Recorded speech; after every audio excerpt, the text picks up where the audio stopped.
Standing outside right now of my restaurant that I ran for 42 years. It's still the original building that my grandmother built around 1925, 26. Her and her husband bought a farm here in 1924 that stretched from here all the way to the back to the bayfront water. So at that time, this road we're standing on was the original Highway 2 that ran from Toronto to Hamilton. It was the main highway connecting those two cities, so it'd be roughly equivalent to today's QEW. This was very heavily traveled, and that's why she decided to start a business here.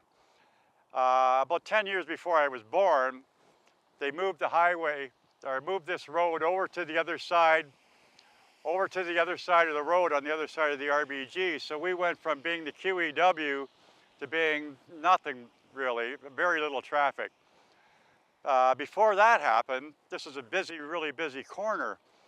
3 doors down was a restaurant named Barb and Ed's. On the other corner was a gas station. Beside that was a variety store. On this side was another gas station and a small restaurant named Jesse's. And on the other corner was a motel.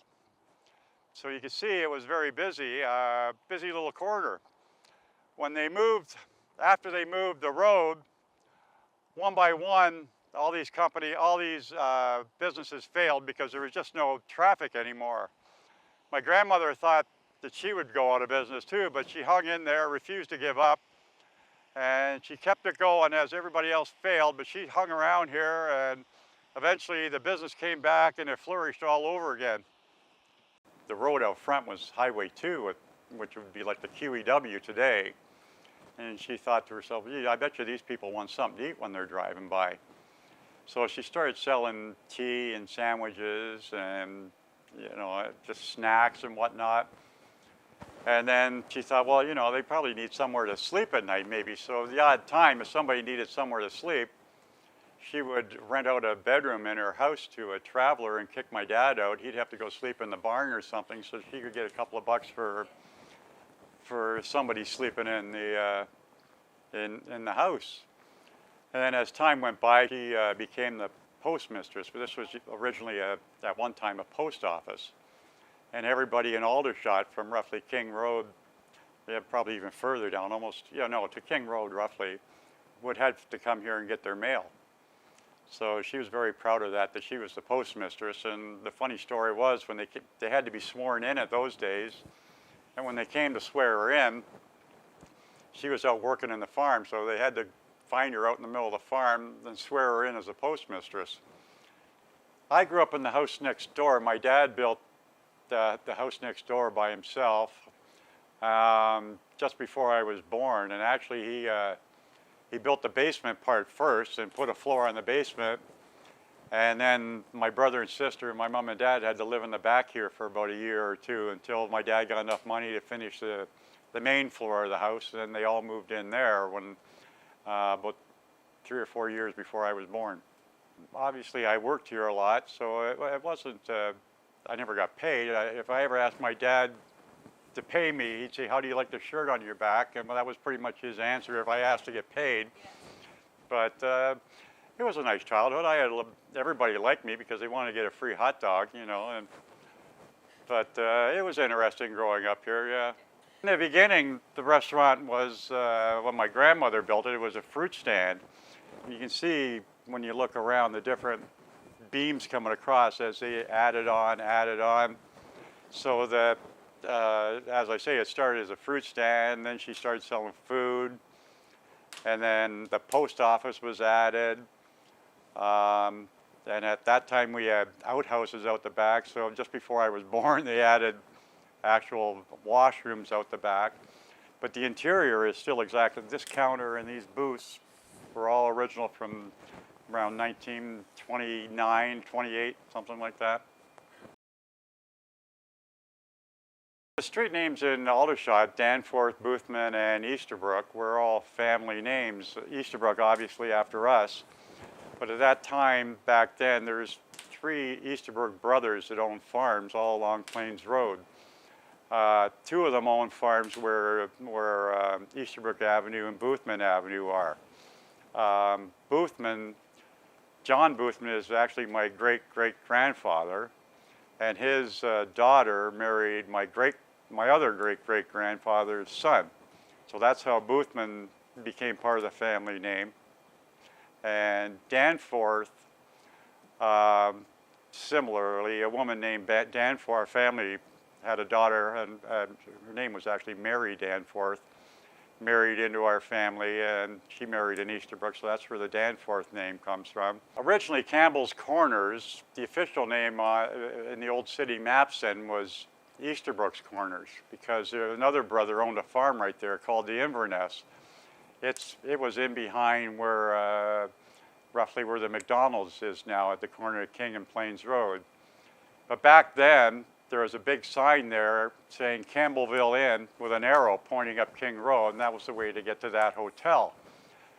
So as time went on, the bus driver, or whoever, probably not bus drivers, but eventually people just started calling it Campbell's Corners because of the big sign that said Campbellville Inn, but its official name was Easterbrook's Corners. At one time, because 3 or 4 of my ancestors owned farms on Plains Road, they put up a toll booth to maintain Plains Road. So if people had to bring cattle into the slaughterhouses in Hamilton, they would have to pay a toll.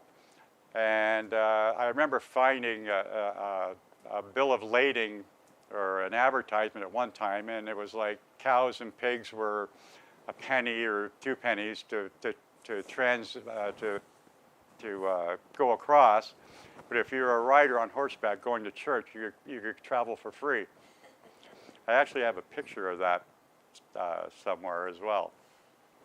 I think in my life, the main character that I've heard about and learned about was my grandmother. As I say, she was the driving force to do everything. She and her husband, well, mostly her, because her husband was ill, as I said, but she was set and determined that she wasn't going to lose this farm. She did everything she could to keep it all the way through the Depression, through the World War II, all the hard times. She sold bits and pieces of the farm off to pay taxes or whatnot and to pay the mortgage. But she was set and determined that she was going to keep that farm and give it to her family one day, and she did. And like I say, she would do anything to make a nickel. I remember one story where she used to have, it was illegal, of course, but she had a slot machine in the counter of the restaurant. And she saw a policeman coming in one day, and she knew she could probably get in trouble, so she picked it up and carried it out the back. And later, it took my dad and his 2 brothers both to be able to lift it, to bring it back. It was so heavy, but she carted it out there by herself, you know. And then, she was something else. I remember too, when I mentioned she had a broken hip and was out there hoeing, she befriended a crow. And I don't know if she fixed its wing or what, but for about 2 years, this crow would hop along and follow her all over the place. And when she'd go into the house, the crow would hop up on the eaves trough and sit there and wait for her. And then when she came back out, the crow would hop along and find her. So eventually what they did was they took the crow up to my uncle's farm in Campbellville and let him loose and figured he wouldn't find his way back, and he never came back. But his name was Sam, by the way. Sam the Crow.